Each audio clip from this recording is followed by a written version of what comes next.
Yes, welcome back to the channel, and look what I've got to review today. An adventure bike that means business, the Honda Africa Twin.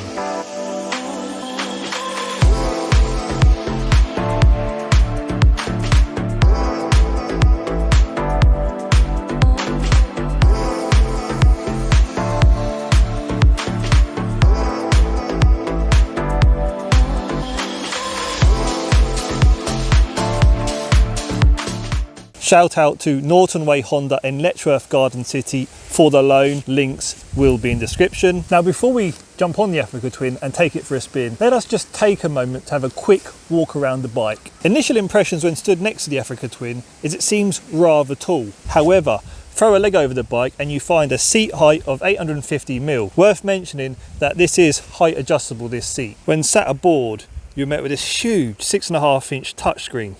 A nice feature being you can pair your phone for Android Auto or Apple CarPlay.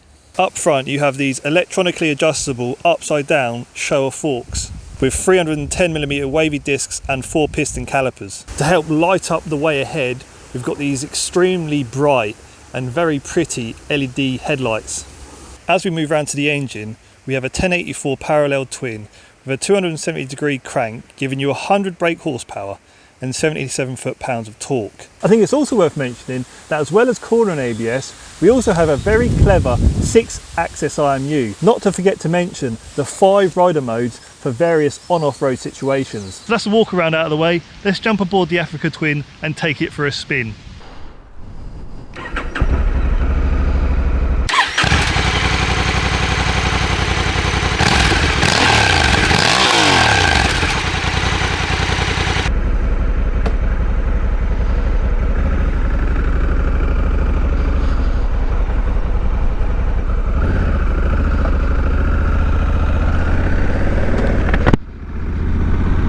Right, I think it's worth first mentioning something that I think is quite important.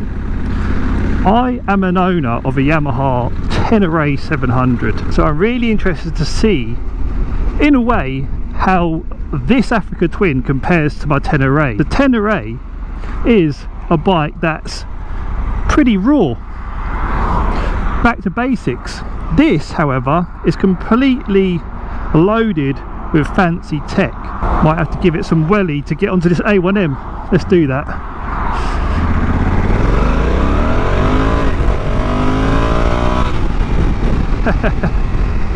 Meaty, very, very meaty. You know, this is fitted with the DCT, and it's the first time I've ridden a bike with an automatic transmission. At first, before even riding the bike, I did have my doubts with the DCT. I thought, is it going to get itself into a pickle? Is it going to be slow to change gear? I am so pleasantly surprised. I mean, I've just got it in the standard drive mode, and it is honestly changing gear how I would ride. I am a particular rider who will go up the box as early as possible, and it's doing exactly that. It's like literally straight into 6th gear, 40 mile an hour, and it's just chugging along, sipping on the fuel. I'm not getting anywhere, I'm not going anywhere in a hurry, and so this is how I would particularly ride right now, and this is exactly what I would hope the DCT to do. Now, I have mentioned we do have electronically adjustable suspension, and you have an array of settings. You can adjust the damping, the preload, and you can set it up to how you wish. I've got it in tour mode right now, so it's giving me that particular setting, and it's, you know, it's beautiful. I'm riding along here, and I can physically feel it working away. It's taken over like the bump and the rebound, and it gives you a beautiful ride, a beautiful feeling as you're just coasting along. Now let's talk about the ergonomics, okay? It is a tall bike, beefy bike. When you're perched on top of it, you're sitting lovely and high, you've got high handlebars, you've got a relatively low seat in comparison to the bars, so it's a lovely seating position. You've got this screen up ahead which is doing a fantastic job. It is adjustable, manually adjustable. We've got things like cruise control, we've got heated grips, and this parallel twin is just thumping along in with ease. It's just trundling along like a big beefy steam train. Now if you do select the DCT option on this Africa Twin, I do want to point out that you can actually have a gear peg fitted, so you can go into manual mode and change gear without a clutch but with your foot, like a semi-active mode. However, on this bike we don't have that. We do though have these finger controls, so I'm in manual mode now, second gear, and I can change gear with my fingers on these buttons. And the gears, some of the changes are so smooth. Oh, I have to praise the Honda engineers for this DCT transmission. It's ever so good. And now I know there are going to be some of you out there that say, yeah, but I want a clutch and I want to be able to change gear myself. I get that, but Honda are offering, you know, another solution, another alternative, and they've done it so well that you cannot ignore the DCT option. Alright, so I'm just going to stick it on off-road mode because one of my local green lanes, and wow, I can instantly feel how soft the suspension's gone. Now I'm not going to go too mad because it has been a little bit wet and we don't have the correct tyres, but yeah, we need to at least test its off-road capabilities. Oh, and it's just soaking up these bumps like they're nothing, mate. Maybe you won't see these bumps on the GoPro, but I can assure you there's some quite harsh ruts for a big old beefy bike like this, and it's just taken them in its stride, mate.